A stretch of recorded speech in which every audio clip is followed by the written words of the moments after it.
We've experienced a lot of lives together, and love this man like my brother. And dude, I'm glad to have you on, dude. That's awesome, guys. The one and only Erikk Banks. Hey, thank you, man. I appreciate the love. No Definitely problem. appreciate the love. Definitely a privilege to be here, man. It's That good is to awesome. see you. Love to see you doing well. I'm this is definitely to have it in the studio finally. You know, I've literally talked about this forever. So, you know, I've told you since I started doing like these little podcast things. I was like, dude, I'm gonna make it happen. So like, this is to have somebody that I've talked about this to many times. That's a good feeling. From an idea to it actually happened. That's a good feeling. That's a really good feeling. Be a great feeling. So, for the people that don't know you, born and raised Coburn, Virginia, just like me. Yep. A lot of good times in Coburn, a lot of bad times in Coburn, but I think that's one thing that molds us, and that's one thing that, like the upbringing here, I think compared to like people who are like from LA, New York, and places like that, they have the opportunities that we don't have. So to make it from this area is like a real humbling experience. And dude, you're doing amazing. Well, thank you. But where you're at, and I don't even know his title as his job. I just know that this man got his degree from Virginia Tech, and he's the man. He's the man. Had to, man. So, dude, we could tell probably thousands and thousands and thousands of stories, but we'll just go back and just I'm gonna let you talk and let you. I know you probably got questions too, but what I really want to cover is just like tell people how that 120-pound goggle wearing free safety gets to where he's at today. Oh man, that's a loaded question actually. It's a loaded question, man. For real, man. It's hard work, man. Dedication, discipline, consistency. Like those last two, for real. It's like discipline and consistency. A lot of people don't understand that. A lot of people always think that I'm just extra motivated. Like I am a motivated and driven person, but just like everybody else, there's things that I don't feel like doing, but that I need to do consistently to get better. And it's the discipline is in doing those things that you say you want to do long after the mood is left. Like you got a day you just want to be lazy, like, man, I don't want to go to the gym today. And it's like, well, it's not about what you want to do. It's like it's about what you have to do, the price for success for whatever it is you're chasing. We have a sign in the gym that my coach painted, and it says discipline over motivation. And I love that because so many people are motivated. Yes. But if you go back and watch like Joe Rogan, I know he done a podcast and he spoke on this too. And he said that a lot of people speak about, motivated, watch all these videos and stuff. And it's like, you listen to like these motivational speakers tell you like, hey, wake up at 3 a.m., go on these runs, go work out. You listen to The Rock and stuff.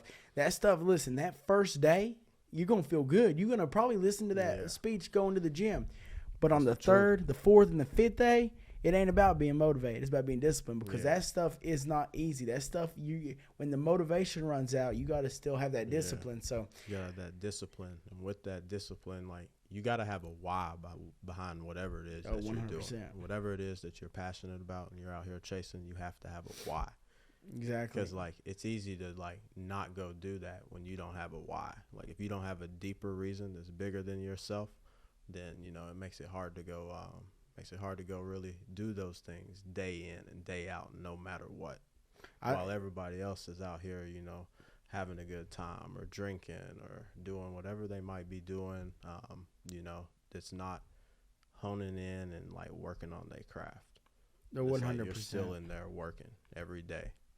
And a lot of, one thing that I try to preach to a lot of my kids and stuff, and just like people in this area, because a lot of people reach out to me sometimes and just tell me like, hey man, I see what you're doing, I love what you're doing, and I tell them, I'm like, man, I have sacrificed so much to kind of be in the position that I'm in, and people don't realize, like, when you say that, it's not just, hey, I'm gonna sacrifice this one good time. Nah, you gotta sacrifice a lot of good times, but it's the purpose is greater. Like the end goal is greater, and the journey's fun. The journey's fun, and it's very like rewarding and stuff. But sacrifice is definitely a thing. And man, and getting back to just playing on those football teams with you, being in school with you, I've seen a lot of this. You're by far one of the hardest workers I've ever seen. I tell people all the time, when we was in high school, you would get out in practice and not, a lot of people, and I tell this to every kid except you. Like, you're the only kid that is an exception. Like, you tell kids, like, hey, if you give it everything you got in practice, then you don't have energy after practice. And I'm like, that is to everybody except Erikk Banks.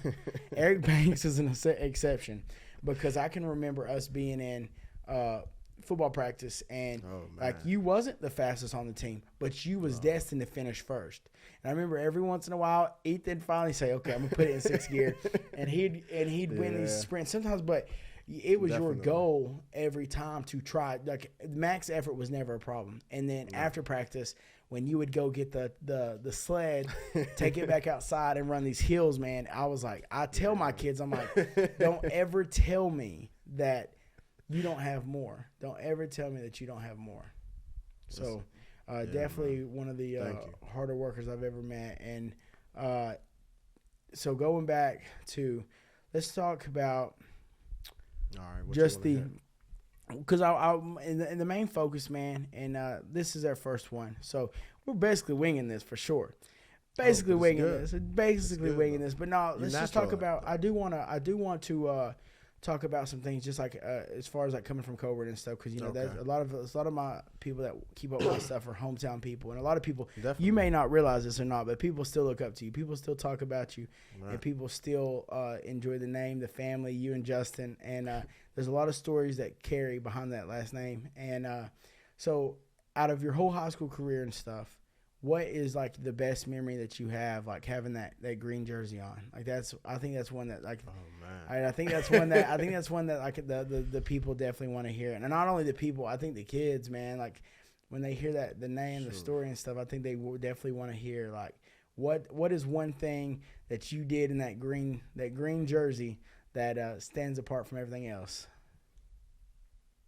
Man, that's a big question. That's a big question, because I got a lot of my like dearest memories in that green jersey, man. Because people don't know.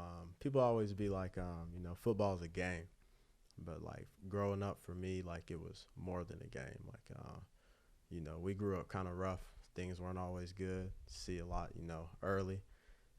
Doesn't mean you're not in loving situations, but just kind of grew up faster. So football for me was like my escape. That was like the one place I could be me. And if you knew me earlier, like I was always really nice and kind, but sometimes I had a temper. Oh, for sure. So, playing football, it was just like, it was a good natural outlet for that temper too. You had a temper? I feel like someone can still get it. I feel like someone can still get it. I feel like somebody said this. I think it was Curtis Jackson. Y'all might know him as 50 Cent, but he said, I don't want no problem, but if you want a problem, no problem. Absolutely. Yeah, I like that. I remember him saying that. No problem. So it's like, that's kind of, my energy. I try not to just have any problems, but there's some things I don't play about, my friends, my family, but outside of that, I like to think I'm a very nice guy. Yeah, we were just talking about this before we got on here. I can remember there was times that, in school when things hit the fan, you can best believe that Jordan Cole, Tyler Courtney, Erikk Banks, and Chandler Cole was in the mix of a lot of things. I can remember the time, like you said. Then when Justin got up there, we definitely had each other's back. Nothing crazy ever really happened, but I knew for a fact that if stuff hit the fan, that I know that like they had my back, and that was one thing that was for sure. That was for sure. So that was a definite. It was a given. And now, I mean, they're all doing great. No matter how much we might fight between each other, we all had each other back. Definitely. Bro, it blows my mind. So for people who don't know, Jordan Tyler's my brother. Bro, blows my mind like how calm like Tyler's got. Like that dude, is crazy. Listen, because he was a menace back in the day. He was a menace back in the day. Him, on Snapchat. I saw. He had his first child, so I was like, oh man, He's cute as a button too. Yeah. So we had talked a little bit then, and talked probably a few months ago. But yeah, he's cute as a button. I seen him at the football game yesterday, and he walked up and I said, "Hey, how you doing?" He looked at me. And Tyler said, "Tell me you got pee." He said, "I got pee." I was like, "All right, go pee, buddy." So I get to see him. Them, man. Tyler and Jordan, also 2 great athletes. A lot of people don't know that they were good, man. They were. I wish their college careers would have lasted longer, bro. I think some good things would have happened, but it is what it is. Times were different too. We didn't have as much exposure back then.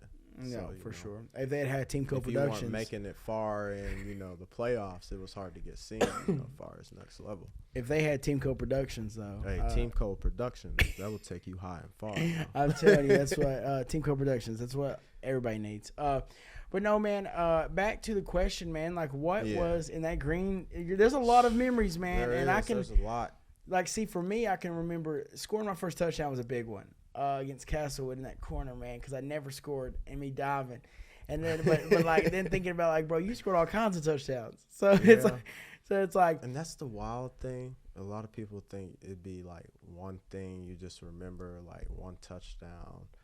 It's not really the touchdowns. And don't get me wrong, I like scoring, but, like, more than that, I liked playing defense. The moments. I love defense. Like, Wednesday used to be D-Day, and if you played with us, I was a fool out there. I was loving it.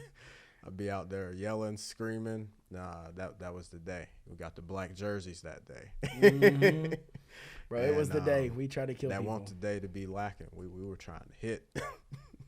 Bro, it was. I tell everybody, you looked at you, and I think your senior year is probably 170, 165, 170. Yeah, I got about 170.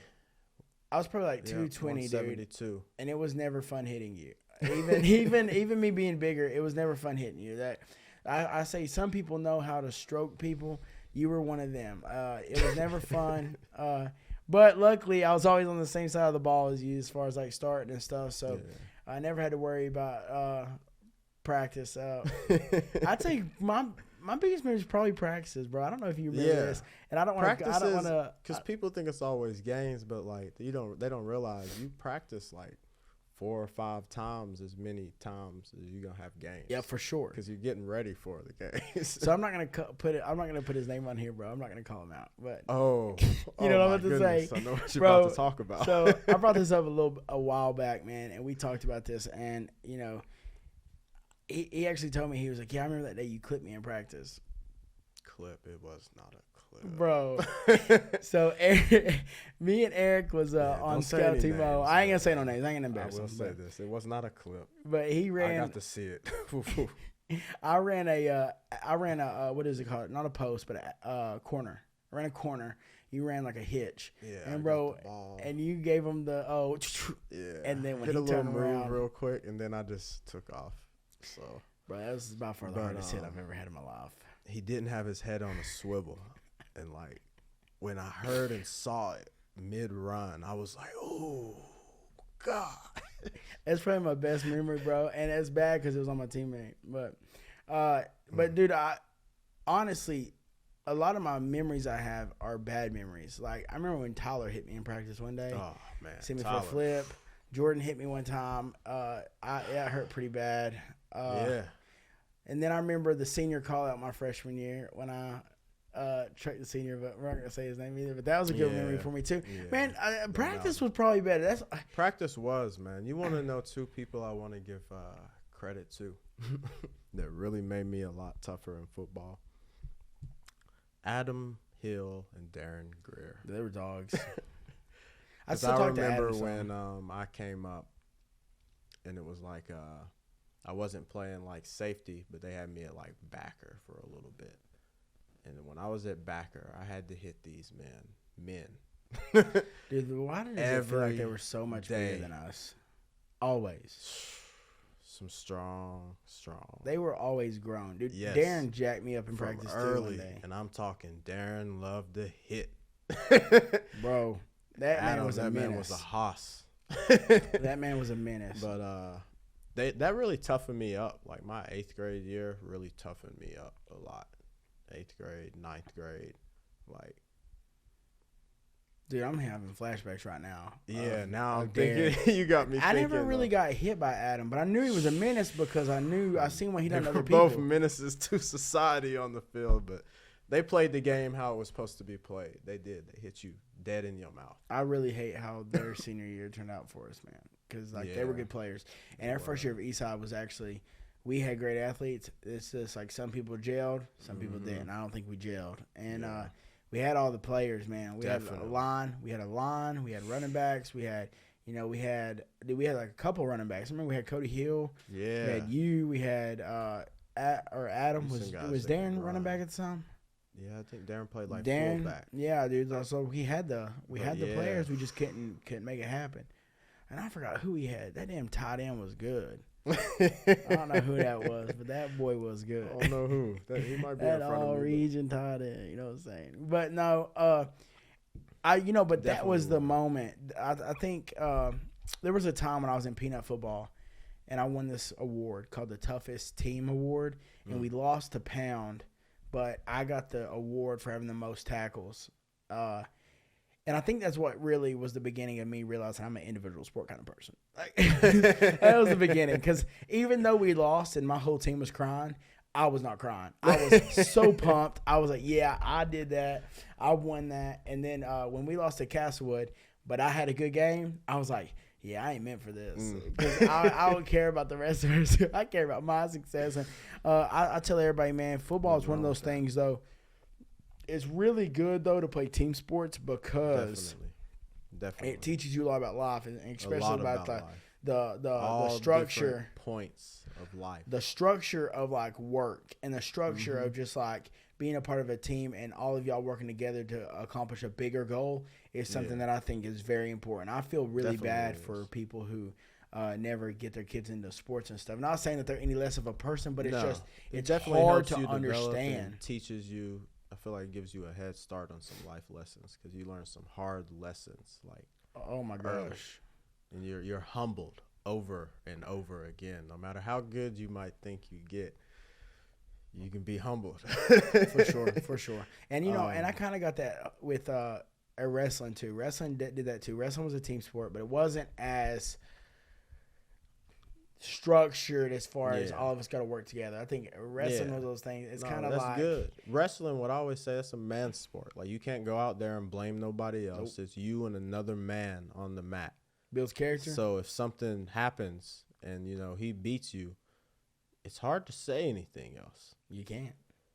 And it doesn't leave much room for error. Now, you do get a bad call maybe every now and then, but yeah, wrestling is one of the sports where, like, it doesn't leave room to lie. Like, you can't lie. You can't. And that's one thing that I tell people, too. I think it builds character, and it helps you with accountability. Now, as far as, like, going to McDonald's and working, like, with other people, it's gonna be hard to learn, like, the whole teamwork thing in the sport of wrestling unless you have a team.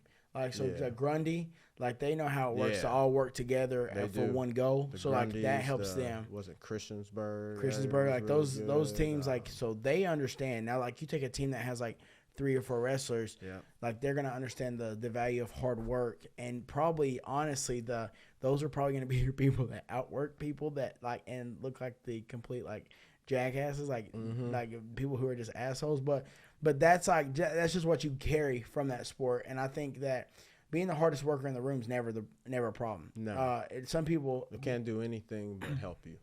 A lot of people ain't gonna like it. They're not. But when it comes to making money and putting food on your table, it ain't about likes. It's about getting the job done. So that's one thing wrestling gets done. I tell all my kids. And Dude, I'm glad I'm a part of that now. Like as far as That coaching is goes, It has to feel good. How does that feel, man? That's one of my questions. Let me throw that out. Yeah, it's good, man. Especially, I don't know if coaching anywhere else would get the same satisfaction, but I think coaching where I went to school is like a huge thing for me because I'm very Coburn oriented. I love the town. I love the school. The bosses I have, Crutchfield and Dameron, they're really good to me. And them are two great men. And they work with me, man. Like when I went to the Ultimate Fighter, I left right before state, and that broke my heart. And I asked those guys, I said, hey, listen, I'm gonna ask you. I asked my senior, I asked Zach Ward, I said, if you don't want me to go, I won't go. And he said, I'll be mad if you don't go. So it was like one of those things. So like I've had the chance to work with some really great kids and watch a lot of great kids turn into men and develop as humans, dude. And when you watch a kid like Robert Backhurns weigh 340 pounds and has never really had a girlfriend, when you watch this kid build confidence, you see him like going on dates, you see him like being a man. Now I may be wrong, but I think this man asked me to go get coffee with him the other day, and when he pulled out the Huddle House, I think this man was driving a Tesla. I got to call him and ask him. Yes. But I think he's driving a Tesla. And I was watching him. I said, dude, that's like one kid. There's a bunch of kids, man. I'm proud of a bunch of kids. You know, we got kids in the military. We got kids that are like doing really good for themselves. But Robert Backhams is one of those kids that like I always can still talk to. He's not a kid, no, he's a man. But like I look at him and I'm like, I'm proud of him. Like, and like every one of my wrestlers, dude, I have not had many wrestlers to leave and do bad, just constantly mess up. I haven't had a lot of that. So for me, that's my state title. That's my win. If I can help develop a kid, that's where I win. That's what's up. That's huge, man. That's really big. Huge. It's the bonds you form and then the impact you can have. Absolutely. So that's the most important part, man. Especially when it's a positive impact. There's, so much negative around here nowadays. So having I know how it was as a kid. So definitely, it's somebody that knows, and you can push people and still relate. Oh, we had some wild times. Oh, listen. I know we debated on telling this or not. Okay, but one of the scariest nights. Which story? Oh man, no names, no addresses, no names, no names. But no, because I don't know how long that can last. Man, you know how? Can I say a sub story on the story? You know how the one no name said like if I didn't ever say nothing, they would never talk to me again. Have they never talked to you? Never. Bro, that's like 12 years ago. I respect that. That's commitment. That's commitment. You kept your word. That's a shitty situation. Literally, that's a really. Oh man.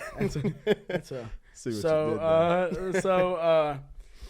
Yeah. Me and Eric, and first of all, I don't support kids going out and partying and stuff. No. 100%. First off, let me say this. No, definitely not no. No, you should be focusing. If you got goals, definitely focus on what you want to do. And then if you do go, do some, for sure. You just shouldn't. Not at this age. No, I'm not going to promote that at all. Just because, like, looking back, like you can look back on things and hindsight's 20/20. But so you don't know in the moment, but as you get older, and you see more situations and you see things happen out here in life, a lot of times when you're young, you're just doing things in the moment based off emotion. A lot of young people don't know how to regulate their emotions. And not a lot of things are going on, so they feel like not a lot's going on. Like, that's what they I have grew to up do. here. You know what I'm saying? They have to do that. Yeah, so it's just like, well, this might be the only thing. I got to do this, and then it's like, well, I'm just trying to fit in. Like, you still developing yourself as a person. You still finding out who you are at that age. So So listen, drinking inhibits those things. So it does, and I tell kids, you're too young to put your brain and body through that for real. Definitely.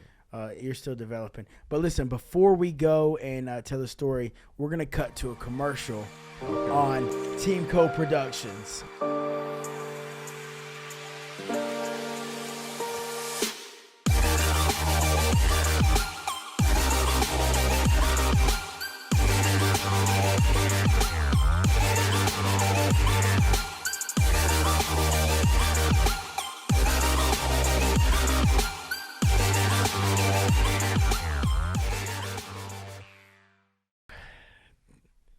next story, dog. Oh, man. Everything that we're about to say. These are purely allegations. Allegations, allegedly.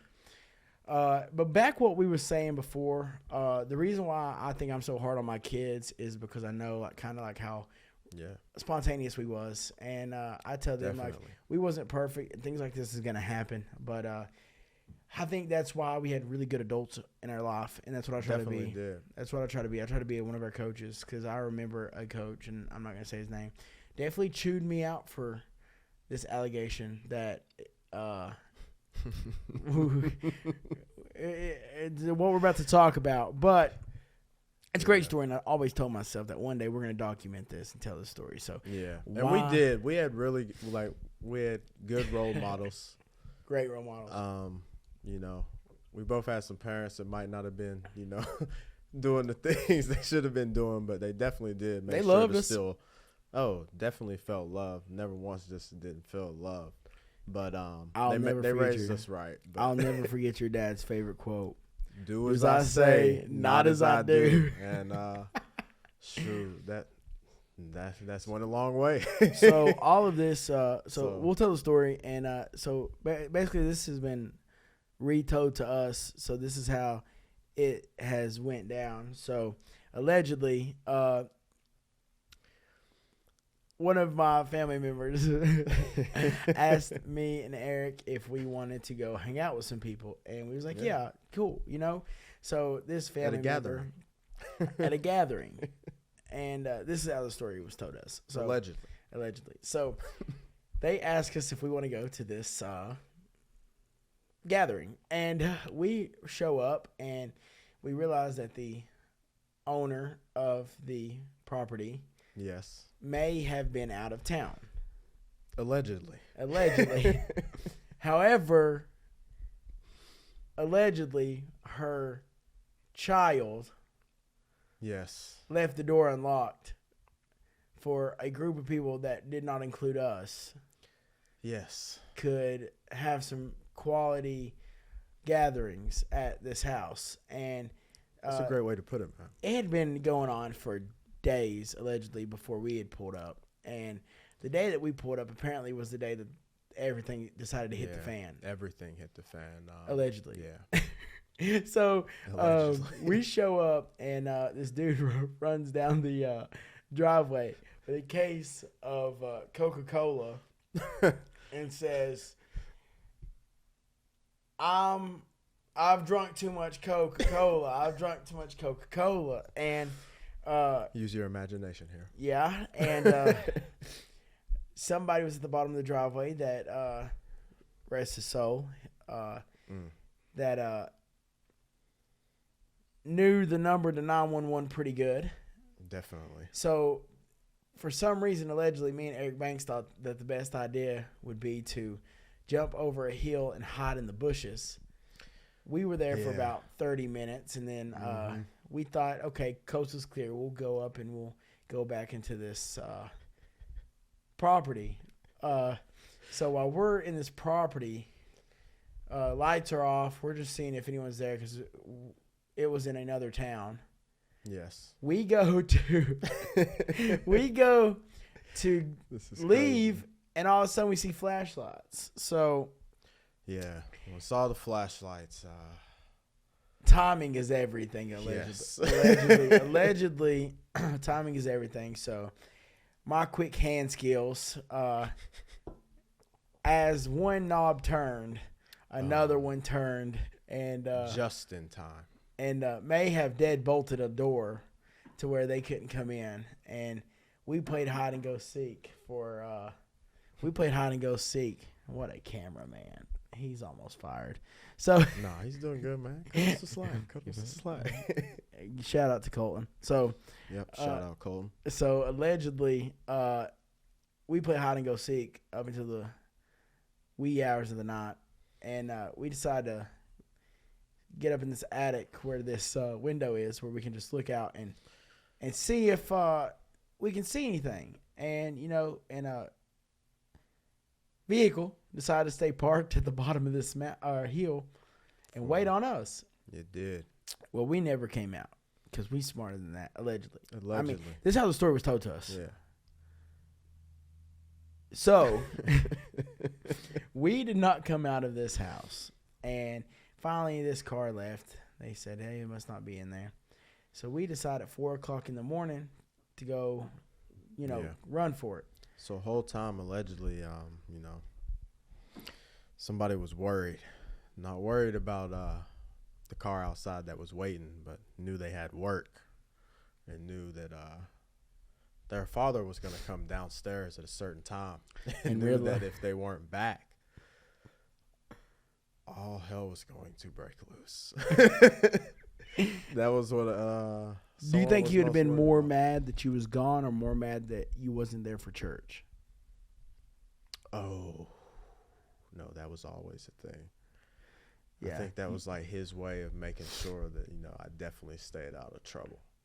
Bro, I'll never forget. Didn't you leave your phone with, allegedly, you left your phone with your brother and you changed the password so he can't get on it? No, he didn't know it. Amateur, mistake, because I had really been in the house. Like, I was a good kid. Like, I wasn't out here doing anything crazy. I mean, we still wasn't. This is how the story was told to us. And so, this was a chance to go, have a little fun. And, I made all the amateur mistakes that you could have made. And allegedly. Yeah, allegedly now. Allegedly, at 4 o'clock in the morning, while we're walking down the road and we think the coast is clear, we see a woman walk out on her porch, look at us and say, what did she say? I'm pretty sure she said, oh, I think those are those kids. Yep. So instantly goes back in.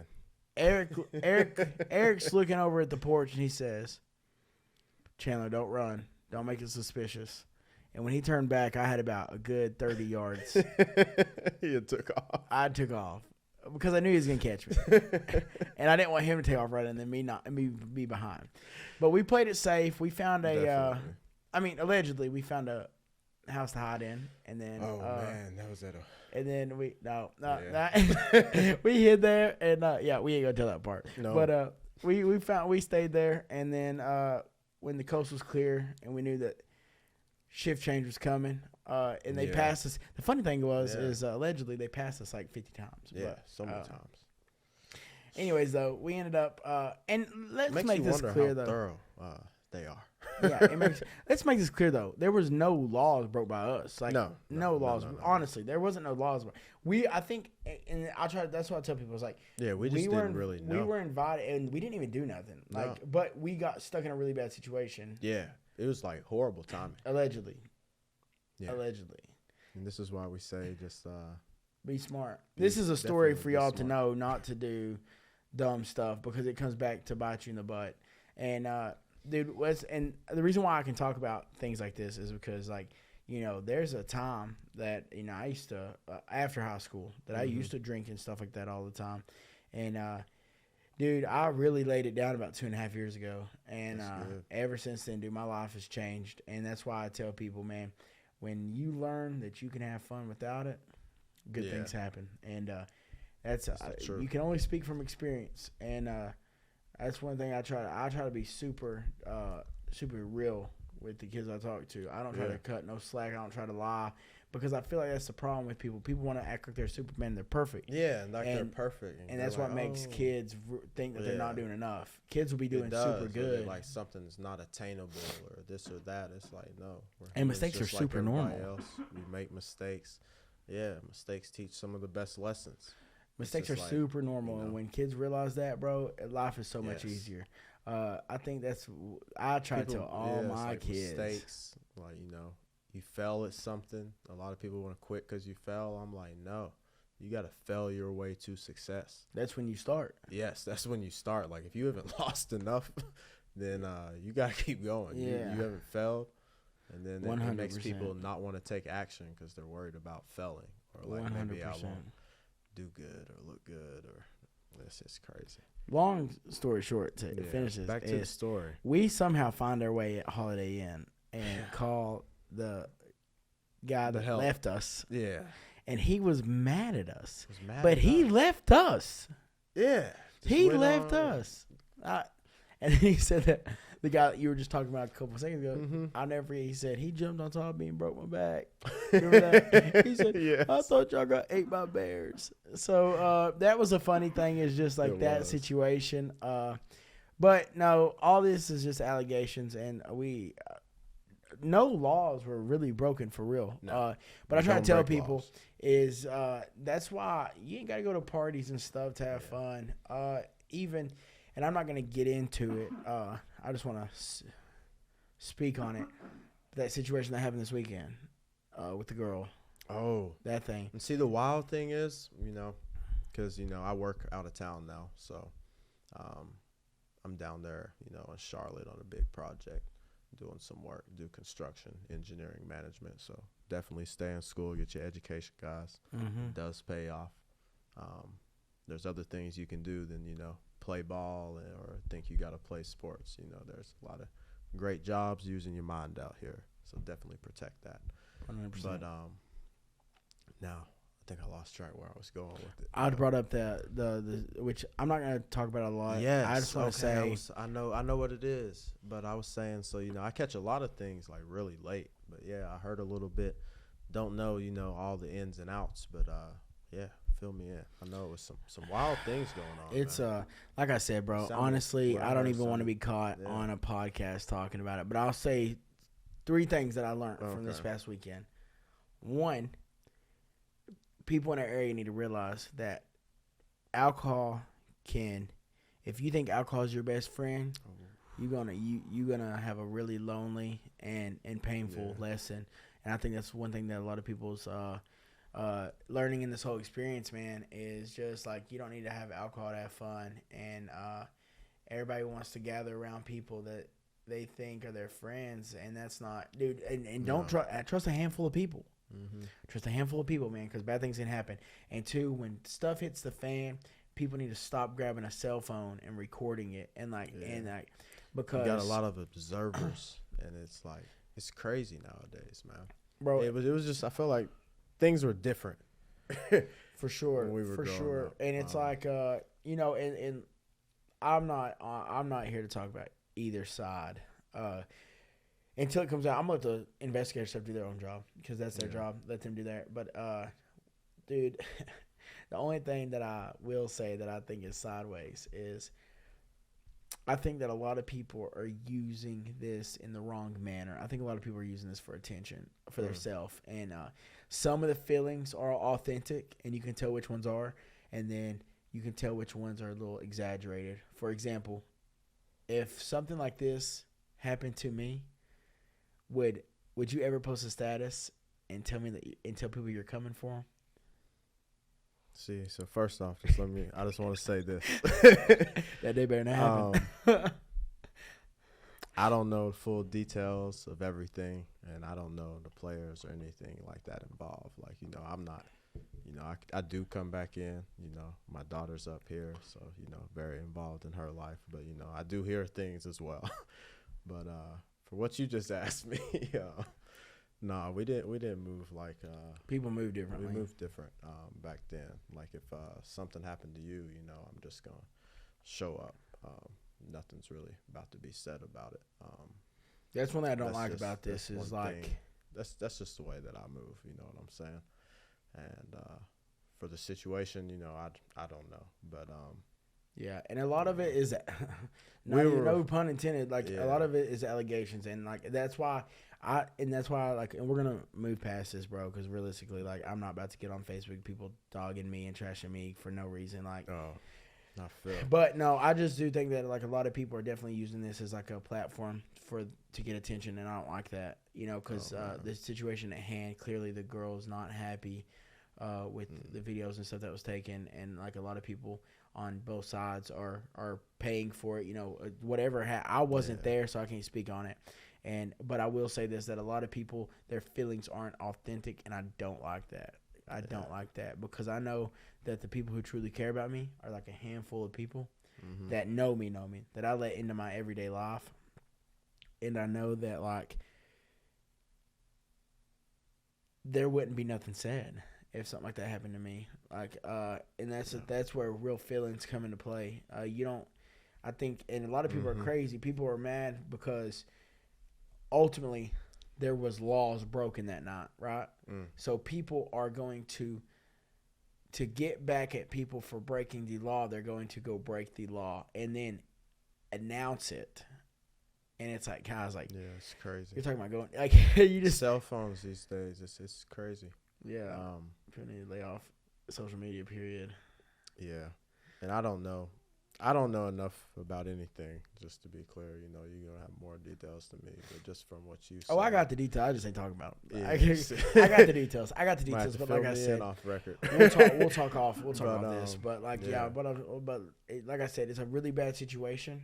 And I think that there are a lot of people who are upset about it. And then there's people who's using this as a platform to get likes on social media. I don't like that.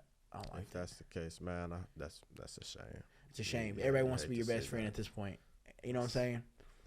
Justice for whatever happened is one thing, but then being someone's best friend, like how many of these people posting sent her the day before, said, "Hey, I hope you're having a good day."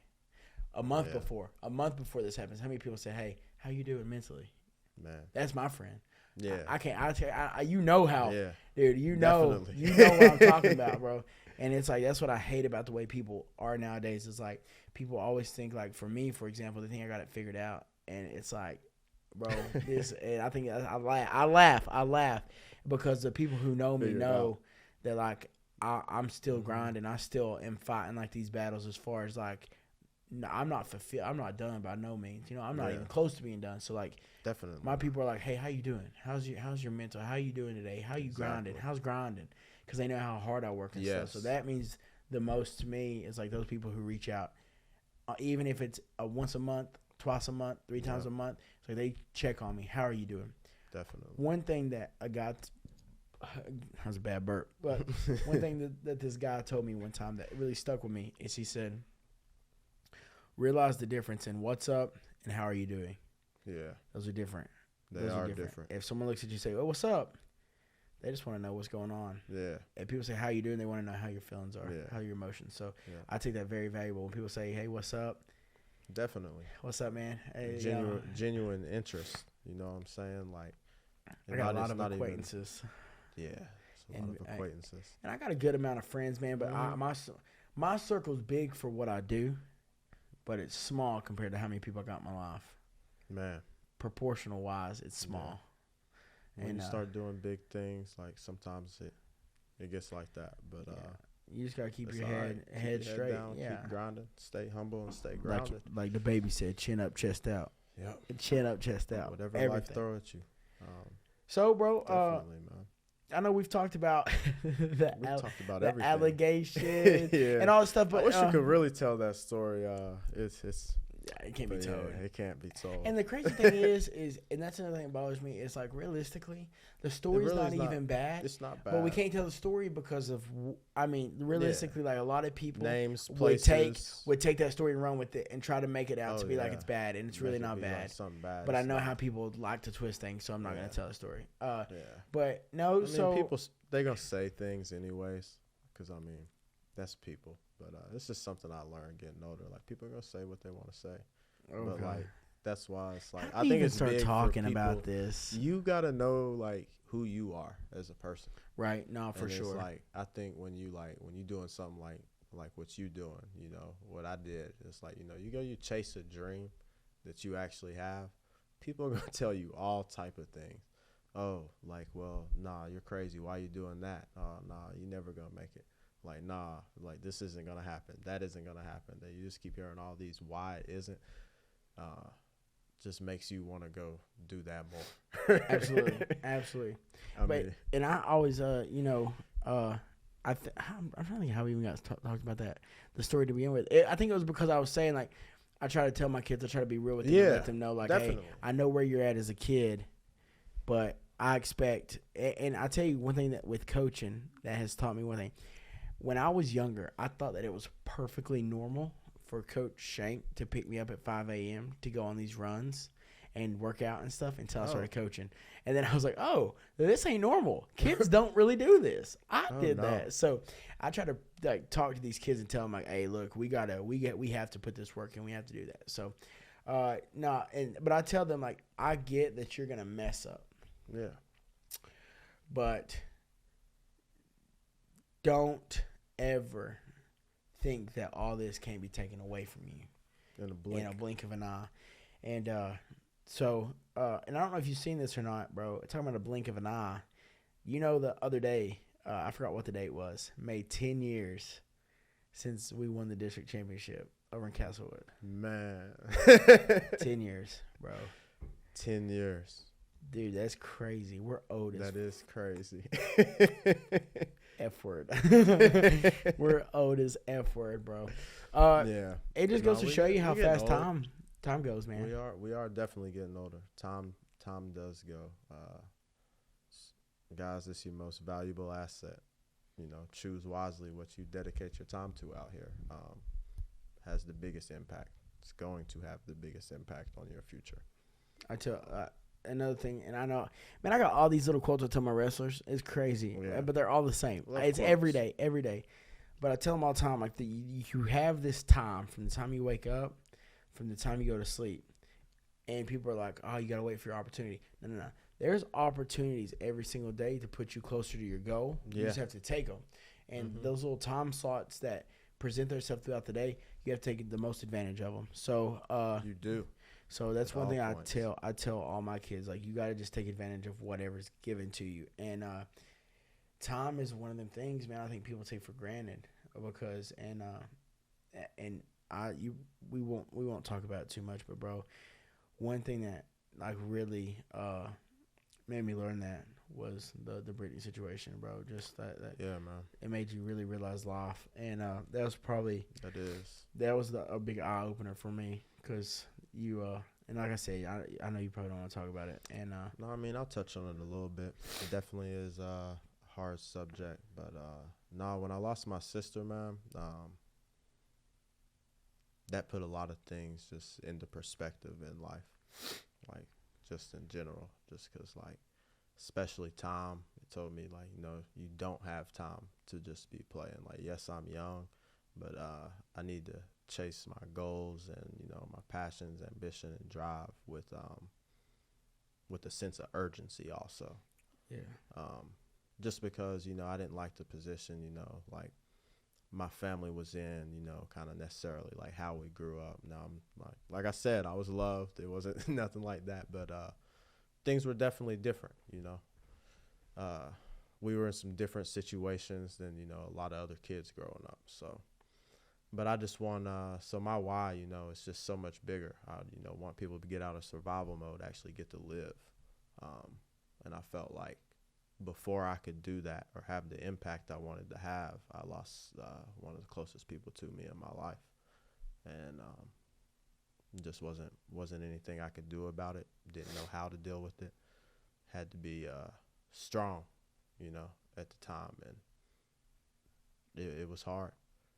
A lot of people don't know, but like I had to take a little bit of time off school just to get like my mind back right, to a point where, you know, I wasn't so angry all the time. Or as you know, and you know, of course, you know, losing a brother and sisters, bad. And I lost a cousin, and it was one of those things, man. Like I can remember like it was yesterday. I was getting my hair cut, and Justin texted me and said, "Hey, man, Brittany was in a pretty bad car wreck." And I said, me and Jordan just cutting my hair, and I said, she was in a car wreck, and he was like, "Is it pretty bad?" And I said, I mean, yeah, but every car wreck's bad. You know, I don't think, you know, ain't no way. And it just made sense for that not to happen. And then when he texted me and said that, dude, my heart sunk to my stomach. And I was just thinking of all those times, man, listen, that girl was the goofiest girl. Bro, she was such a light to be around, man. You remember it was really like the heart of the laughter for the family. And did just had a good soul. Bro, do you remember what she said? She goes, bro, people who are Spanish, they have to know English to understand what the Spanish even means. And the arguments and debates we used to have. And then I'll never Brittany forget. was funny, man. Bro, and like Definitely. I think, but when she was super young, I'll never forget. Like before she understood like that, like I was her cousin, because I wasn't really around like that. So I remember like that one time I just woke up and I was like, Brittany, what are you doing? And she was holding my hand. Bro, I was like, Brittany, what are you doing? And she was like, nothing. You were shaking. So I was like, Brittany, why are you holding my hand?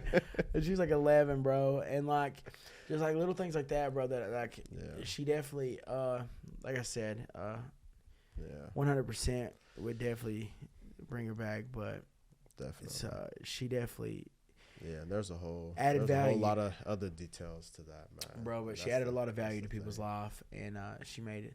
A lot of people realize like time is one of those things where you can't take it for granted. Because, bro, this could, and that's another thing. Like I tell people, and I do that a lot. A lot of times I tell people, because I do a lot of talking, and but when I talk about like. You never know. For example, I don't know if you heard or not, but that Trevor kid that passed away, the heart condition. He that was the first kid I ever trained in wrestling, and like I seen him a couple weeks ago, and I said, God, Trevor, look how tall you are, man. 13 years old, bro. And I looked at him and said, God, look how big you've got. And he said, yeah. And I had the chance. I went to his funeral, and I hugged his dad. And prayers and respects to him and his family. No, God, and I hugged his dad, dude, and his dad looked at me and said. He said a couple weeks ago when Trevor seen you in the gym, he said, Dad, that's the man. And I said, God almighty, you know. Yeah. And I hate that, but it's like when you touch, especially what I'm trying to do is just like, you know, touch the mind and like teach kids that anything's possible. And mind in their hearts, man. And he was like the first kid I'd ever worked with, and you know, just for his dad to tell me that, it definitely brought a tear, bro. And I definitely had to find my way out, and on my way out, I ended up driving to Bristol that night, and I was just thinking, like, man, if something was to happen, and I was to wreck tonight or something, like if something was to just freak accident happen, like, do I feel like I've done enough to at least left a positive influence on people, man? And definitely. You know, and that's really what, and nothing ever feels like it's enough. It doesn't. But every day, like the kids I work with, man, like all the kids on the football team. That's why I do the videos and stuff. Like I don't do that. Like you said this earlier. You got to learn to enjoy the journey. People get so caught up on the destination and thinking like, oh, well, once I achieve this, you know, I'll be happy, or once I achieve that, I'll be happy. No, you find happiness within the journey. You know, within the process. And doing those things day in, day out that you need to do that's going to get you there. For sure. And I have to explain that to my kids all the time because they always tell me, like, oh, my God, Coach, you fought on ESPN. Like, you basically made it. And I'm like, that is not my destination. Like, my destination is going to be when my daughter's college is paid for and Eastside High School has turf on their football field. Oh, because of me. I would love that. Yeah, that's going to be me. I'm going to do that. I've said that since I was in high school. So, and I'm in a really good position right now to just make things happen, man. Like I've always had these goals and stuff, but now it's like kind of doing my own entrepreneur thing. It's like with TeamCole Productions. Yeah. And it's nice because like we talk about these things. Like people just think like, oh, you know, you don't talk about nothing. And I was just it's wild. It's like, yo, if we can have fun, spend money together, it's like crazy. Why can't we talk about like getting money or something else, like in a positive way, bro? And I think it's a problem with people. I think too many people have friends, and that's not what they're talking about. Like, or they have friends that like we could be very honest with each other. Like, if you think I'm doing something that I shouldn't be doing, you're not just gonna be over here like, well, yeah, he's my friend. You're gonna be like, hey, bro, I don't think you need to be doing this. Oh, 100%. And it's like 100%. You gotta have friends that like really respect you enough that they genuinely want your well-being. For sure. And I think that's the difference in friends and acquaintances, man. Yes. A lot of people, you know, when I win, it's, hey, you know, good job, or I don't hear from them. But when I lose, everybody's a coach. Everybody's a coach. Everybody's talking to me. So, yeah, it's sad that the only time I hear from people, you're talking about years, not hearing from people except when I lose.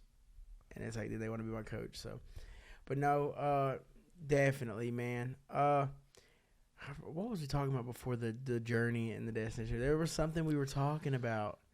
I talked about this time, and just telling telling myself that how valuable time is, because if I was to leave today, what kind of impact do I have? Yeah. And even though I do believe that I've really helped a lot of kids, a lot of people, I don't think I'm done. And so not close to the destination, but the journey has been a hell of one, and I'm excited for the rest of it, man. Definitely. But on to a completely different subject. Yep. So college. So, college. high school was good. You did your thing. I was there to witness it, dude. Had a great career at Eastside.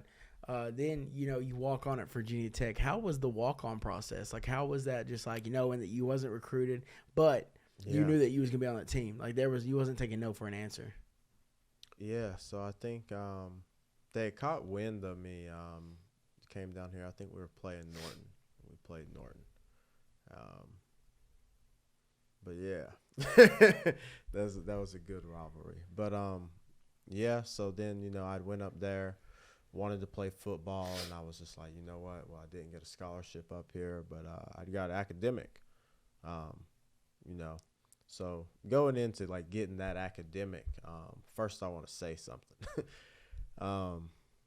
So for like all the parents that are strict for the kids, it's not always bad, but like my dad, he held me to like a higher expectation. Like, he was like, you're the oldest son, you set the example for your brother. And then it's like at a certain point, he got used to me just making like A's and B's. And then it was just A's. And it was like, so for some of the kids out here, like if I made a C, I couldn't play sports. So, that pushed me to be better in the classroom. And like, that's very important first off, because like, through the end of the day, it's like you can be talented, you can be good. There's certain things, hitting next level people are looking for. Hard work, that's what definitely carried me there. Because I wasn't just like naturally gifted. A lot of people think, right. Oh, he was just naturally gifted and fast. I'm like, no. If you used to see me like work out to try to get to where I wanted to be, it was like enough was never enough. And then after everybody was done, it was like, well, I got to go out here and do some more. Right. Yeah.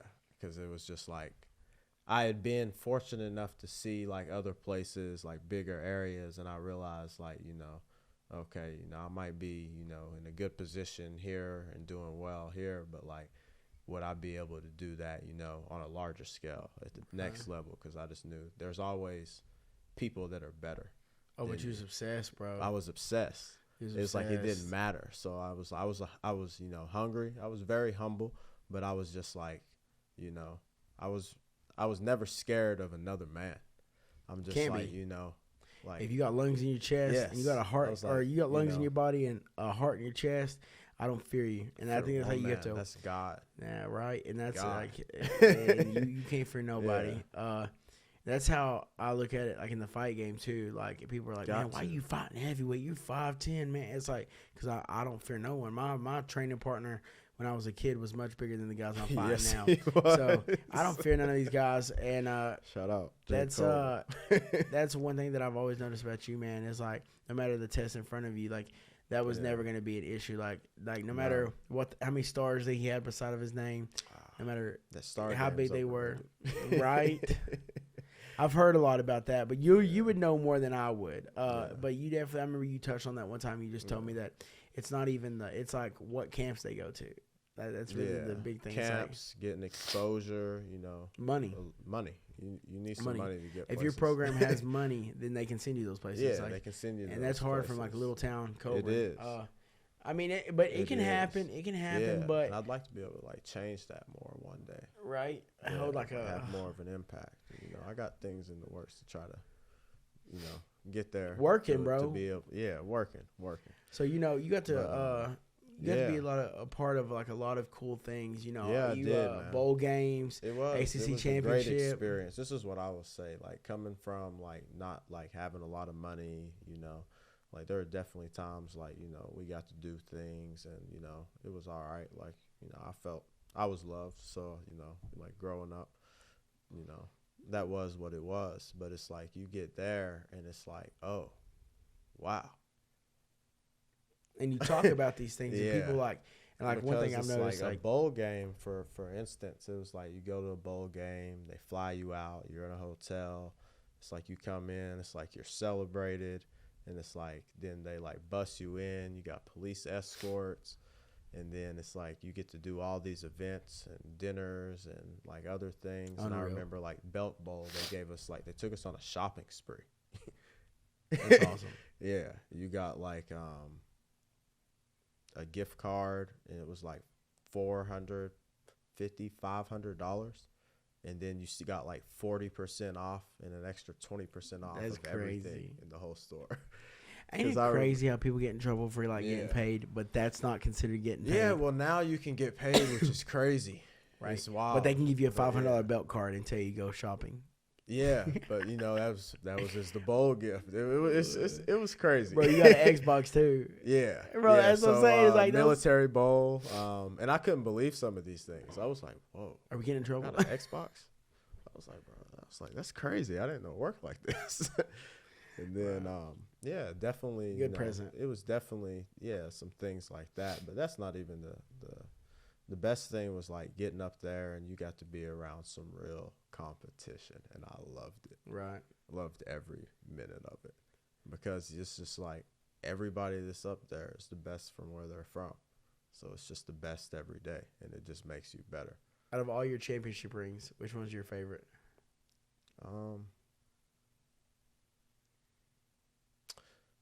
The Belt Bowl, man. I mean, that was the year that, I actually got to, do a little more, traveled every game that year, got to get in a little bit.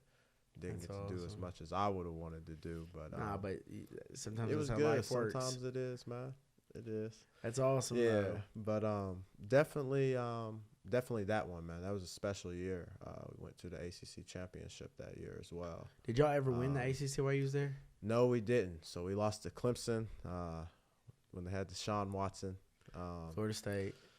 I'm trying to think who all that year. I remember Clemson. Tennessee that year. How many times did y'all go to the ACC championship game? That was the only one we went to when I was there. But, okay. We did. We had a good I'm trying team. to think of the champion. A lot of people that left early. So now in 14, the 14, that would have been the Jameis Winston year, right? Or is that your sophomore year? I'm trying to think. I don't know. Or 15. I get them mixed up now. That's so a crazy thing. I think it was the 14 because I remember we won. No, it might have been 15. Might have been pushing more like 15 because I think we won. No, we won in 2012 and then LSU, and then we beat Notre Dame in 2013. And then I think that was one of the crab leg craziest days. Times beating Notre Dame at Notre Dame. That was an experience. And, was you part of that? Yeah, I was up there. See, after 10 years, you don't know what years are years. Like you just living. Yeah. And you got to experience all these great things, but mainly in college. See, I don't feel like I always got to showcase what I wanted, but definitely there's some real talent up there. Guys, they work hard as well. People they better be blessed you didn't go to Oscar Smith. They better be blessed you didn't go to Oscar Smith. Eric Banks. He came in locked and loaded. I had a lot of little injuries, little nagging injuries and stuff. Surgeries too, didn't you? I did. I had to have a major surgery on my shoulder as well.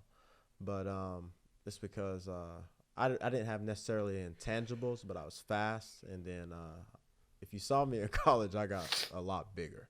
Right. I was sitting at like 197. That's a big Eric Banks. Yes. That is a big Eric Banks. And it was a good 197 because what I could do was, still be stronger at the point of attack, be able to be sound tackling, just be able to do all those things and learning all the positions. So be able to be versatile. So, because I mainly had backup role when I was there, special teams, but still humbling all the time. A lot of great players that I played with that are like in the league right now. I mean, you had all the Edmonds brothers. The Danville. That group would get that. That was a special group. Yeah, those boys are from some athletes, man. And the other thing, they're just good people too. Like they was raised right, good. And they are good right now. I mean, I don't know about the brother. Is the brother still playing? Trey. Is that the brother that was running back? Yeah. The one that so transferred he was to running Maryland? back my freshman year when I got there. I had redshirted. But, yeah, they played Bama that year, and he busted open a long run. Yeah, he was good. Yeah. He was good. Yeah. And then I want to say it was the youngest one that was he was evil. No. He was a menace, bro. And the crazy thing is that he's a cool, calm, collected guy, man. Until he puts that helmet on and he turns into Satan. He just I call him Satan. Bro, but he handles kills. Business, I remember he got up him. there. There's some guys when you go to college, you know. There's some guys. Bro, I remember seeing him at Family Day. They're like, oh yeah, as a senior, and I was like he's definitely going. Oh no, bro! I ain't gonna lie. I looked at him. I said, "Man, this kid looked kind of goofy." And then when he got there and I seen him play, I said, "I hope he never hears me calling him goofy." So I'm gonna blur all this out so that he don't find me. But no, there was that. I mean, you had the Fullers because like when I first got there, I was young, and coming from an area where you don't have like our programs didn't have like all the money, but we did have people. They cared. They genuinely cared. So that's like always good, but you don't have some of the same things to work with, right? But you find a way, you get that done. But anyways, it was seeing there. So and then also like people don't know the necessary techniques and things of that nature always, right? Because it's it's a lot more technical at the next It's very level. limited around here. Yeah, if you don't go to that high level and play. Yeah, a lot of times, what kids are learning at Oscar Smith. You might not know. And it's like coaches go to camps and stuff, but like I think it always helps when you have still like a pipeline plugged in with like a well, it's hard even when you're we had a coach last year that was really a genius, dude. Played arena football, but when you're when you don't have 80 kids and they're not all competing, and then you're speaking, but that's when you French Latin, yeah, because you don't. And I remember there were some years we didn't have a lot of kids, but it was like with what we did have, we definitely could get it done. Well, the thing about small schools, man, is like there's some players you have to play because they're the best player at that position. Yeah, I hardly ever came off the field, bro. It's like that at small schools. Like kickoff return because they won't kick it towards us anyways. Right. No, they stopped doing that. It was something for sure. But I remember telling people all the time, like sometimes it's like too much about what you're teaching, and like if you can't break it down in a simple form, kids from the age of 14 to 18 ain't gonna get it sometimes. Definitely. So when you hit next level, you're actually like you become a student of the game. Like you can watch film in high school. Yeah, it's completely different in college. You have to. And the camera doesn't lie. So, like, it forces you to look better. Like, if you think you nice, like, if you thought you made a nice play, it's probably not as nice as you thought. You thought you did really bad, it's probably not as bad as it looks. It usually falls somewhere within the middle there, unless you just know. But the one thing that happens is that next level, the camera doesn't lie. And it's just like, your practice is filmed. You're able to see everything. So, and it's like, and then you're going to review it in film. So right, do they call you out in film? Oh yes. Is it embarrassing? Oh, it can be. Do they ever record your practices? Yeah, they're recorded. How you? Yeah, that's the film. So hold on, I thought so. It ain't just games. No. Oh no. My God. This is practice. Yes. So they recorded the practice. The next level's different. You got you got separate. I'll never time forget for the everything. only time I ever got called out in film in high school was the time I got knocked out against Sullivan North. Oh, I remember Coach Hamilton was like, and Chandler, this is when you, never mind, I ain't going to speak on it. And I'm sitting there thinking like, I don't remember that anyway. So go ahead, talk on it. Oh, God, some good times. But, and I know you had a lot of good times in college. And I know we talked about it before. Yeah. But I know there were some down times. There was. And this is like one thing I really respect about you. And I'll let you tell this because it ain't my story to tell. But the storage unit story, bro, joke, like that's when you're willing to go to that links, bro. That's one thing that that truly makes me respect the absolute shit out of you is like because I've been there. I'm not not that exact location, but I've been in situations where it's like fight or flight, figure it out, and this is one where it's like that's a big one. So if you don't mind, so I'll segue into that, from going into that, So from being in a position in like, you know, college where you know, like you have like some things are going well, you know, stuff's happening with life, but just being there and it's feeling like, you know, like, I'm kind of there. And it's just like, you know, you start thinking further as well, but you know, you also learn to enjoy this because it's like, you know, not a lot of people get to play college football. And you know, I'm always been a realist, so I've been, you know, just happy with that. Right. But it didn't mean I didn't want more. So don't get me wrong there. I might not necessarily had things like swing my way, but yeah, I always wanted that. And then I was fortunate enough to know like a lot of my good friends like got that opportunity to play at the next level. A lot of them out there. One recent from around here, definite shout out to James Mitchell. That's my dog. Yeah, so like we were at different time periods when I was there, so we weren't really close. But you know, I knew their family before I went up there. So they family, our family. Yeah, they family, our family. Family, our family. So it's just like, yeah, love to see that. Love to see people succeed, do I'm well. glad he squashed all that talk. Yeah, you know, people are always gonna talk though, but I'm glad he did well, man. He did exactly what he said he was gonna do. That's the beautiful thing. Yeah. And, you know, like I said, this ain't my story to tell, so I'm going to let you tell this story, man, because you never know who's going to hear this and be able to take this and really relate. And I think I hate what you had to go through. Mm-hmm. But it's one of those things, it's like, how far will you go to make things happen? Man, it's crazy.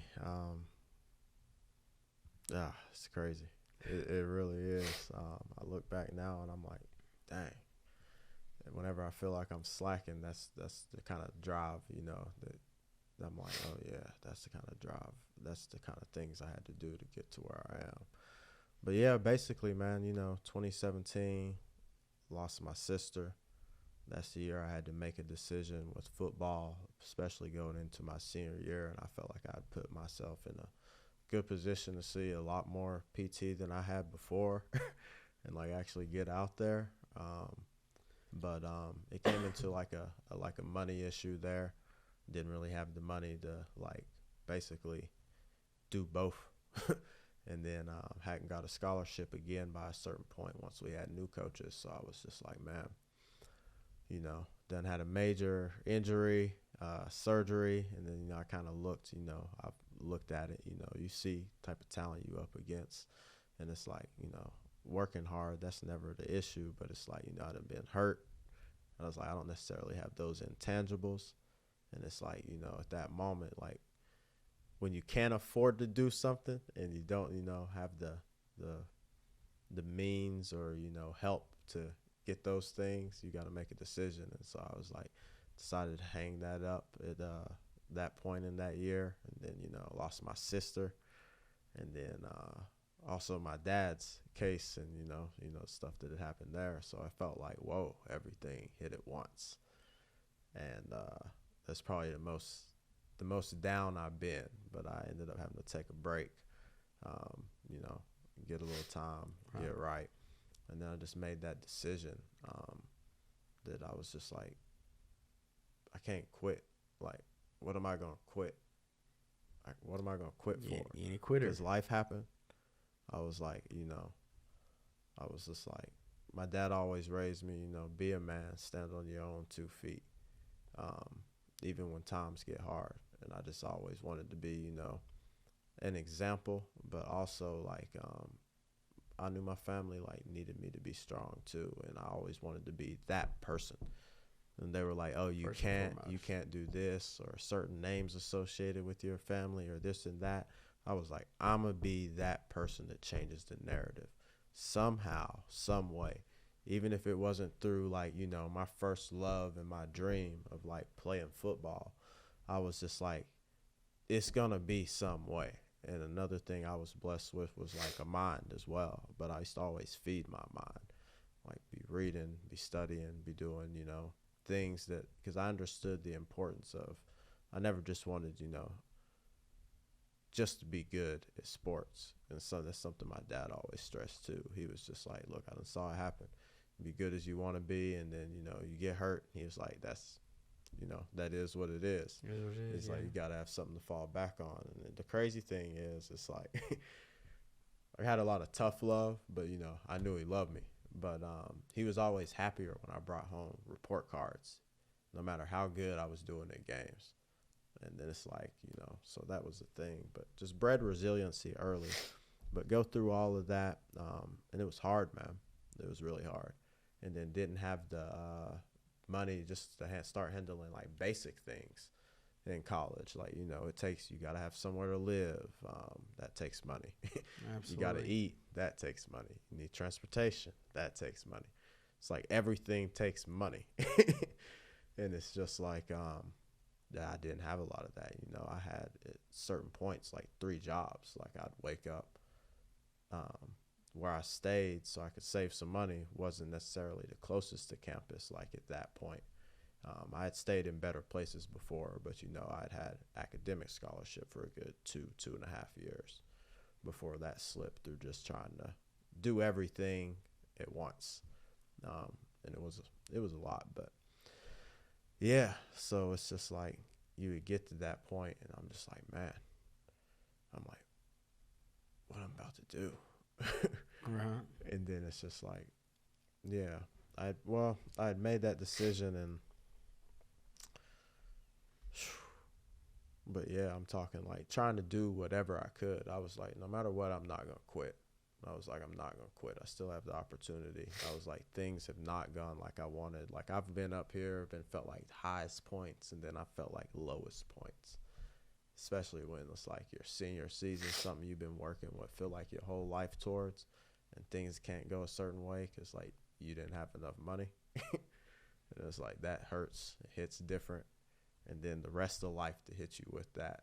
But it's just like you can't quit. I made that decision, man.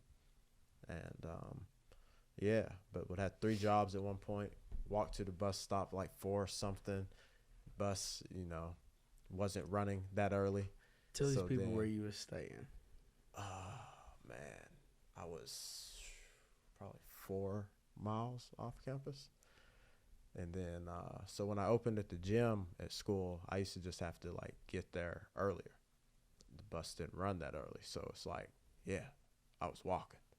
Then I, got a bike,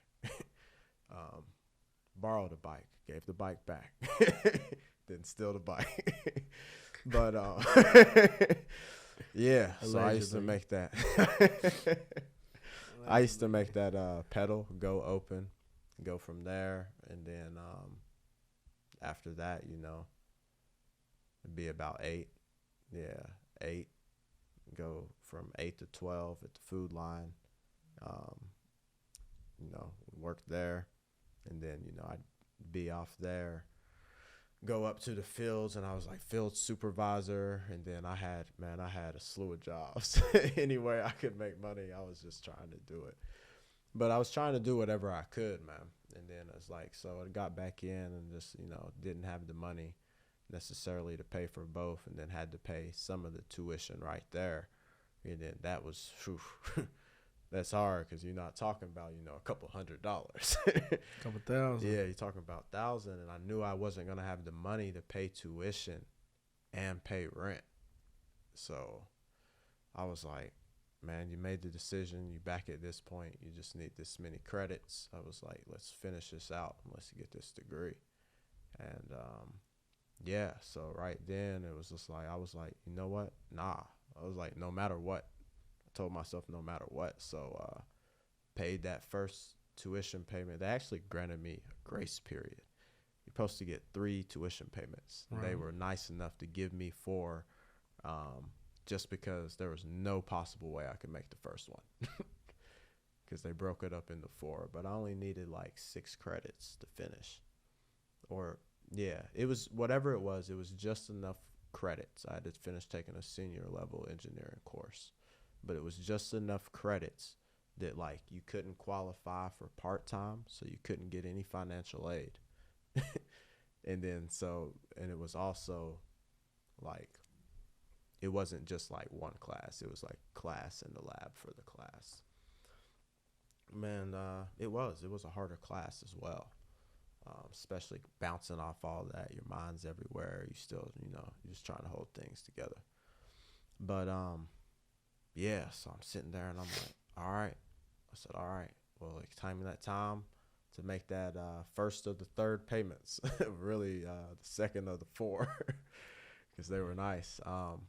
And I had the money to make the payment, but I was like, that was literally all my money. And I was like, all right, I'm just gonna do it. Made the payment, so I didn't really have a place. But then, I was starting here, and I was thinking, and I had to get some stuff in storage because you don't have a place. Stuff got to go somewhere. Storage was like $35 a month. So I'm up there, and I had too much pride about me to really want to say anything. So yeah, for like, it was like 39, 40 days, I just had a storage unit.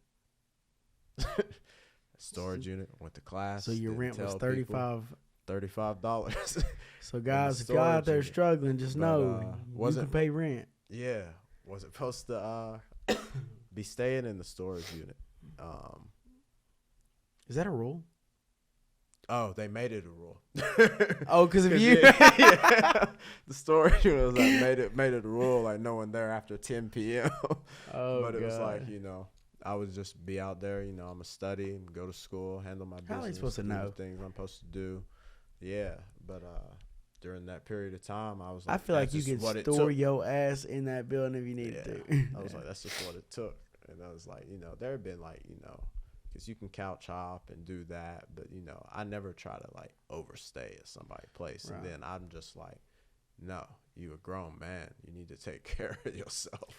See, that's why I respect you, man, because honestly, my tail has stayed on so many couches, and I've raided so many fridges, and then finally, I finally got my stuff together, man. I told myself I want to do this by myself, and when I went through my little thing, I got my own apartment, and it feels good feeling. It's a good feeling. It is, man. So I'm tired of I got tired of sleeping on my sister's couch, and she got tired of me killing her food. So and then it was like, man, I had a lot of like, so it was just that, made that decision. And I was just like, we're just going to see what happens. And then at the time I was fortunate. I don't like to really get into like personal. Are you good? But the girl I was with at the time, she had found out, and then she ended up letting me stay with her after, that little bit of time, because she kept asking, well, why can't I come to your place? Like, you mean we've been together so long, and I can't come over there? No one's allowed over it after 10. I was like, it's crowded. There's not a lot of room over there. And then it's like, come to find out one day, she was like, yeah. She kind of was like, oh, no. You're not going to do that. Like, come stay with me. But I just never wanted to be at that position, man. I had too much pride. Right. And then I was just like, I don't like people feeling sorry for me, because they'll be like, oh, dang. And I'm like, no, don't awe me. I don't need no awe. I don't need no pity. I'm going to make this happen. I'm like, the way I look at it is just like, I chose to do this to make happen what I want to happen. I'm like, I'm that committed to it. So you can call me whatever you want. A lot of people would have went back home, had a pity party, this, that. So I don't got time for that. That's not going to change things. It was like, you have to actively change things. And it's like, goes back to discipline and consistency, man. There were days I didn't want to get out of bed and do anything. I dealt with so much anger after losing my sister that it was just unbelievable. So it was just, there were days, and then, mindset that I was in that, I just had to overcome. And it's just like, if you truly want to change things, I was like, no one's about to come do it for us. So not a chance. Let me be that person. And then it's just like, but it taught me so much about life, man. Because it's like, I've been to the high highs, the low lows, and, it just grounds you. You stay grounded.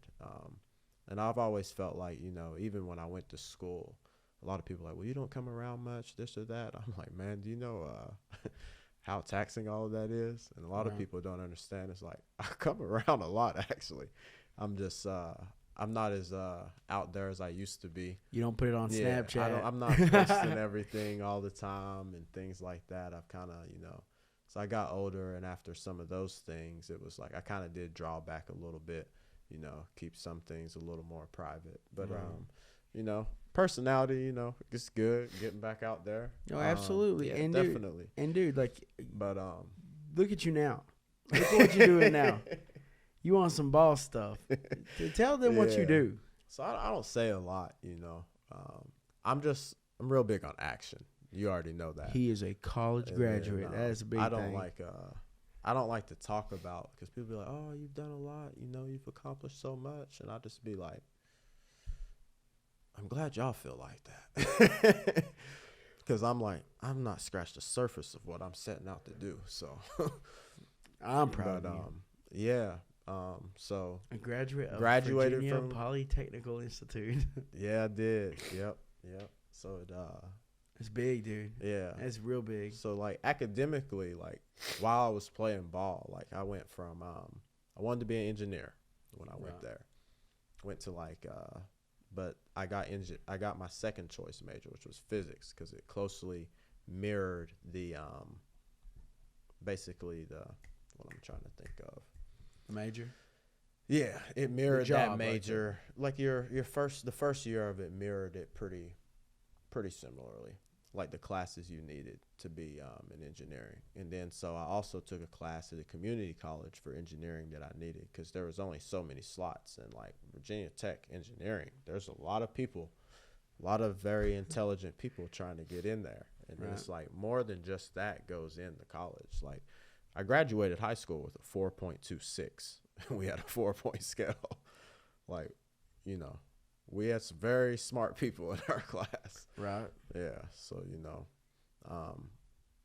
was smart, but, you got to learn how to allocate your time better. But, yeah. So the academic coursework I went from that, get from physics, get into engineering. I'm in engineering, and I was thinking I'm going to want to do chemical engineering. And then just realized that chemical engineering, I stuck it through the weed out year. So yeah, like OChem, PChem, yeah, those are very fun when you get into those. But found out that wasn't what I wanted to do, and I was like, man, I came up here to be an engineer, and like I actually don't want to be a chemical engineer. Right. I'm like, I found out what it is, and I'm like, yeah, this isn't what I want to do. So then I still like the fact of, just engineering in general. So I was thinking like, okay, well, maybe I'll do like civil. Well, it did that. And at a rare chance, actually got the opportunity to do like a job shadow for 2 weeks. And then I saw, and I was like, nothing wrong with that. But I was like, I don't want to do that either. So, yeah, I had changed majors probably like 3-4 times. What kind of job do you get with chemical engineering? Like, what would like here? So a lot of people around here know Eastman. Yeah. But like, yeah, like so the scientists, they would have the people they would have there. Yeah. You get it's a good job. I live by this code, right? Yeah. If it's a 99% death rate, I don't do it. No, I feel like if a chemical plant blows up. Oh, yeah, no. 99% death rate, bro. 99, bro. True. Yeah. But so I ended up double majoring, like construction engineering, management, and real estate. So, when I graduated, I was like, oh, walked across that stage, got that paper after all that. I was like, yeah, they done messed up now. I was like a little delayed, but we got it done. And then now you're on the boss stuff. Yeah, I put in for internships even when I was in college, but it's hard to make those work. I didn't have the same grades I had in college as high school, just trying to do everything that I was trying to do. Spread me kind of thin.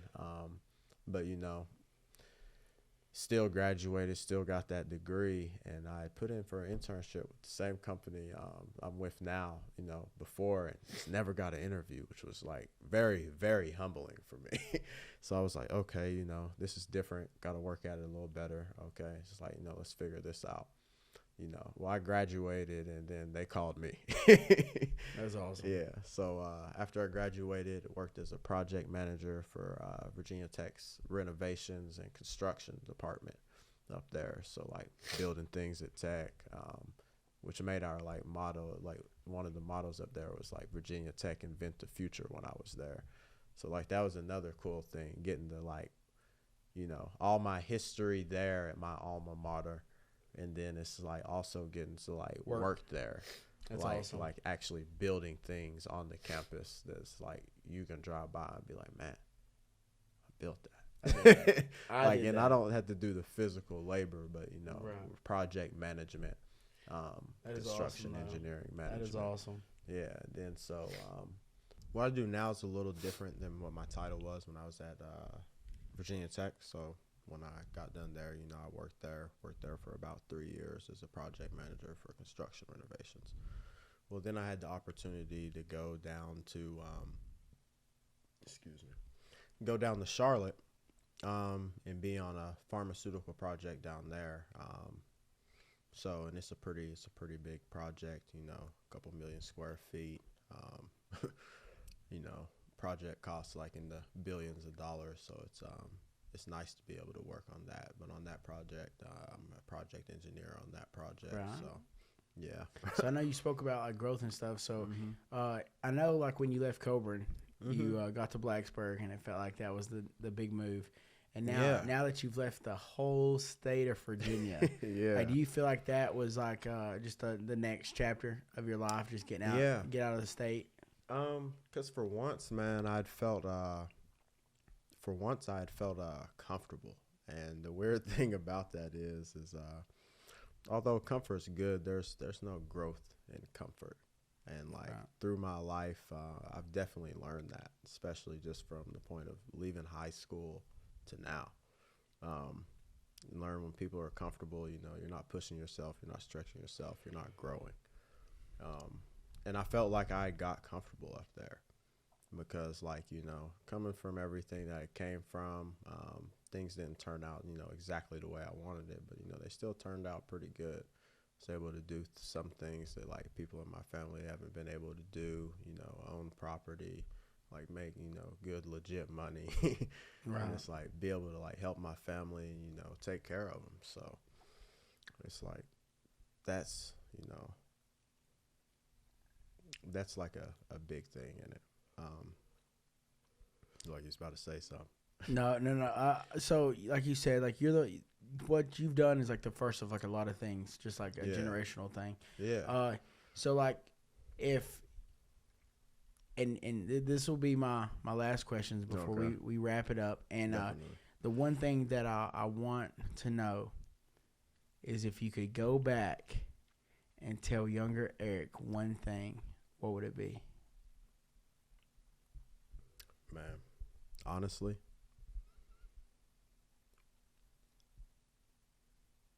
one thing's hard, but dream bigger. Dream even bigger, and just don't quit, because everything I've been through has just prepared me for life. I haven't always looked at it as a step back. I look at it something happened. Oh, I've dealt with this before. I've dealt with that before. It really teaches you to regulate your emotions, control your mind throughout any type of situation. But that's one thing, man. And I say that because, I know my work ethic. I know what I'm willing to do. And it's I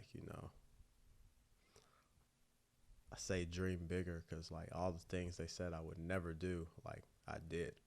Right. And I'm going to continue to do, more things and grow and develop, as a man, grow and develop my character, grow and develop my value, emotionally, spiritually, mentally, and physically now.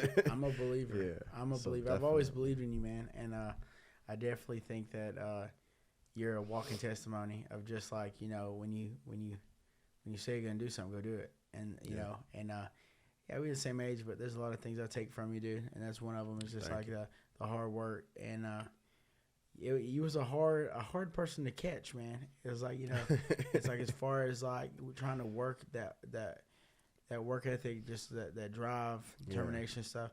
I never even tiptoe close to it, man. But I definitely, but I do work my ass off. But it's just different. It's different, man. It's just different. I'm talking about even in the classroom and athletics and everything. In certain areas, I could definitely see I slacked on. I think I'm the only person that had 4 weightliftings and 2 teacher cadets. But I know everyone has their different paths. But I admire how hard you work, just in all aspects of life, bro. Right. And Thank you. That's about all we've got for the night, man. And I just want to tell you I appreciate you. And thank you, man. Dude, I appreciate you coming. Let me give a couple shout outs. Oh, 100%, 100%. Definitely. Shout out to you. You know, all my family. You know, we done been through it all, thick and thin. Shout out to my pops. Yeah, and also like along the way, man, it's like I also had some like really important people, you know, that helped me. A lot of people think like, you know, where I'm not back a lot, but you know, I am, but I'm usually, you know, I'm with my daughter. Like, you know, I have a child now. Right. I'm sorry, I don't have the time to just pop out, be wherever, but that's where, you know, a lot of my focus is, you know, at this point in my life. So, but yeah, I had a lot of people like throughout the journey, you know, you heard a little bit, really helped me, you know, get to where I am. A huge one was Miss Allison Sutherland, man. Like a lot of people don't know, that is a golden woman. Golden. I still love her. I still talk to her. Like I didn't have anybody to take me to like orientation for college, so like Miss Sutherland is who took me up there. And it's like, you know, it showed me around, connected me with people that kind of knew the area. So like Miss Sutherland did a lot. That's awesome. It helped me with my applications and stuff. And then give a shout out Dave and Kim. You know, Ethan's parents. So yeah, definitely give a shout out to them and their family, because you know I moved out, you know, early, and I was about to end up, you know, like transferring out or something. But you know, I stayed with them. They were always really good to me, man. Very supportive people. Yeah, David, Melanie, Johnny, Melanie. Yeah. Them as well, man. Another we had some golden really one. Golden people, man. We had some really good influences like early on in our lives 100%. from people in the community that, you know, definitely helped keep us all in the positive. I got some more too. Give a shout out to John Miller too. You know, making us chop that wood even though that wood splitter was working, man. Right? Bro, real quick, not to cut you off. Yeah. Dude, Kim is Chloe's teacher. Oh, man. Bro. Oh, yes. That's crazy. Yes. Kim is Chloe's teacher, bro. I didn't know that. Bro, you talking about feeling safe. Like that's a really comforting feeling. Yeah. That is. That's awesome, though. Yeah. Shout out to you, man. Doing big things out here, too, man. Trying. You know, we talk, you know, a lot more than just besides this, but, you know, that's something I always I'm still like, thinking no about matter John what people Miller said. and that damn splitter. Yeah, you know, I was working that wheelbarrow with the flat wheel. I forgot all about that, man. And then you brought that forget, up, bro. It brought up some bad memories. They built for work ethic, though. You know, I brought up the other day, really I said, did. John, do you not realize you paid us $50 for 10 hours of mowing? And we thought that was so much money. But, dude, that is not a lot of money, dude. No, it's not. And then when I start to think of how much this man got paid for that. But you know what? The lessons we learned was priceless. Yeah, it definitely was. It was priceless, man. Definitely a lot of good people, man. The town of Cobra, I tell everybody, I can never give back to them, man, because they definitely, they raised the kid. They raised the kid, man. A lot of good people, but a lot of good people. Man, people I'm glad you came on, man. Like there's good, bad people everywhere, but a lot of good people, man. I'm glad you came on, dude. Got to reminisce about some things. Definitely that was did, awesome. Man. I appreciate you having me. That's awesome. That is awesome. You know, hard to nothing but love, always, but love, always, man. brother. Always. Well, listen, we gonna make sure we keep up with you, and then we're gonna see where life takes us, and then you know, we stay in touch. Yeah. So hopefully, I'll bring you back. I'll bring you back on later on, man. Hopefully, I'll bring you back on one day, dude, and you get to tell the world about how you manifested exactly what you said you was gonna do. Yeah. So I love you. I appreciate you coming on, and thank you guys. Like, subscribe, share, comment. Definitely. Let us know what you want to see. Let us know who you want to see, and let me know what I can do for you. TeamCole Productions, baby. We out.